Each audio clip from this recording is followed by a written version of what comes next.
what is a speed square and briefly how to use it. It's pretty simple and pretty handy.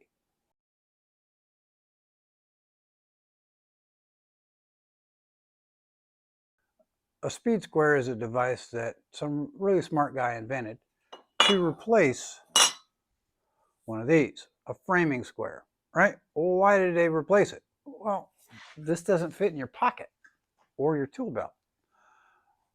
Still a great tool. Obviously, I have one, and I have used it on numerous occasions for framing, right? Well, smart guys, as I said, came up with a speed square, which is just a condensed version, which fits in my pocket and my tool belt, and performs several of the same functions as the framing square. Let's take a closer look. Zoomed in here, you can see this is the base, which has a nice lip on it, and I'll show you how we use that here in a minute. So here's the base along and the top edge. As you can see, we've got a nice ruler here that measures from 0, or the pivot point, right here at the end, to the end of here is 7 inches. We've got a nice 7-inch ruler. This side also measures 7 inches, giving us a nice 45-degree angle along this edge. That's great. I'll rotate this around a little bit. Okay, along this edge, you can see from here, this end to this end, we have a degree of angle scale. All right, that degree of angle is measured from this pivot point across the square from 5 all the way across again back to 90. Right? This enables us to either mark or measure a specific angle relative to this 90-degree corner. Then we have these two rows of numbers. Right? Common, this is for what's known as a common rafter layout, where this top row is for hip and valley cut of the specific slope or pitch of a roof. Hey, if you like the information I'm sharing about this speed square, please hit that like button. Help a small channel grow. On the inside, we have these marks here, as well as an internal ruler along this edge right here, right, where each dot is 1 inch. Let's look at how we can use these. Okay, let's say you're going to build a shed in your backyard. You may have a drawing that looks similar to this. So let's talk about the components. All right, first we have our wall studs, right? The vertical members that form our walls. Those are tied together with a top plate, which ties our walls together. In home construction, we utilize what we call a double top plate, which ties all 4 walls together. You may or may not have a double top plate in a shed built. And then what sits on top of that is our 2 rafters, right? Our plan may also have a symbol that looks similar to this, right? This represents a slope of 412, or 4 inches of rise for every 12 inches of run. That's a whole nother topic. But let's say we've got it and it says 412. All right, what that's telling us is that we have 4 inches of rise for every 12 inches of run. Groovy? I've drawn a center line down the center of our structure, and here we have a simple gable roof. Our speed square is going to allow us to mark this plumb line, as well as this plumb line for what we call the bird's mouth, or that notch where the rafter sits on the wall. And if this is our overhang, it allows us to make the plumb or the plumb line and the plumb cut here on the overhang. Line length of our rafter, which should also be specified on your plan, is measured from the center line of our roof, or the ridge, to the outside edge of the wall. That's the line length, again, from the center to the outside edge of the wall.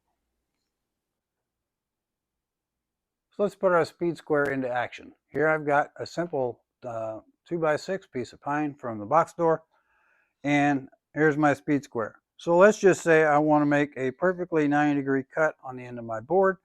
I can take my speed square, lay it at the whatever the appropriate measurement is. The heel here butts up and hangs nicely on our board, and we can simply draw our straight line across and make our cut. Groovy?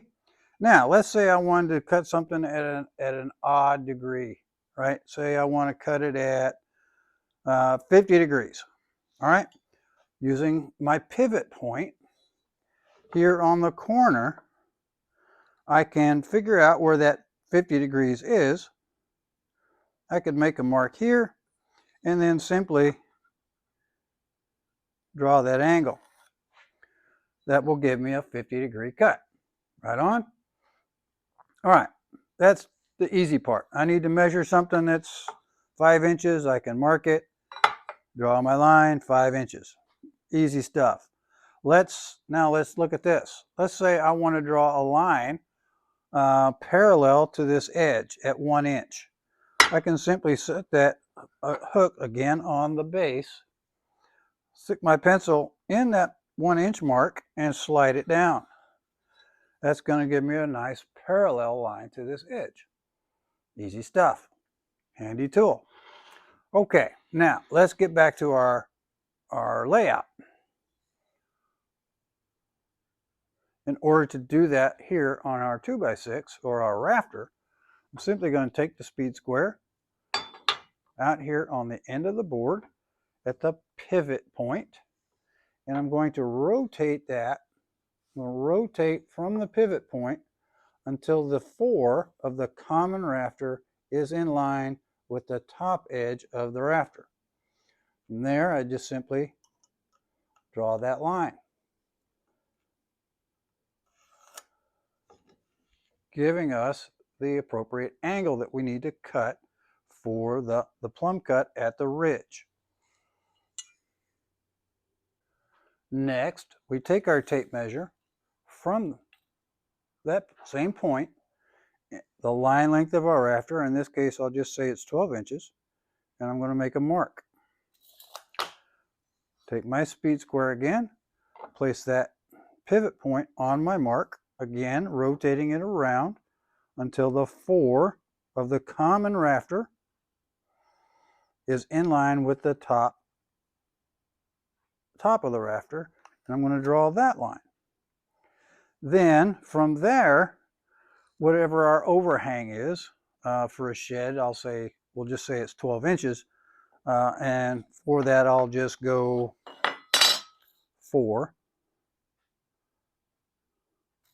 Make that mark again on the pivot point, rotate it around to the fore is parallel with the top of the rafter, and I'll draw that line. So this is the rafter itself. This is where the bird's mouth is going to be, and this is the overhang. Groovy? So now we have to make this portion, or the bird's mouth, which is the part of the rafter that sits on the wall. That is really simple. That's what this little diamond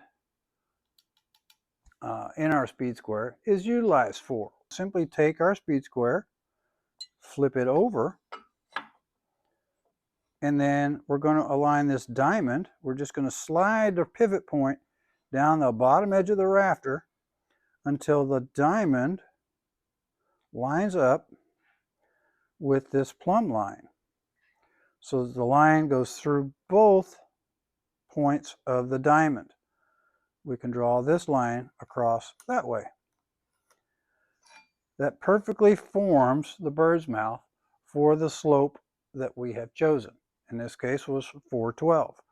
So now we're set up to make all of our cuts. We can cut the ridge, we can cut the bird's mouth, and we can cut our overhang, and this rafter is done.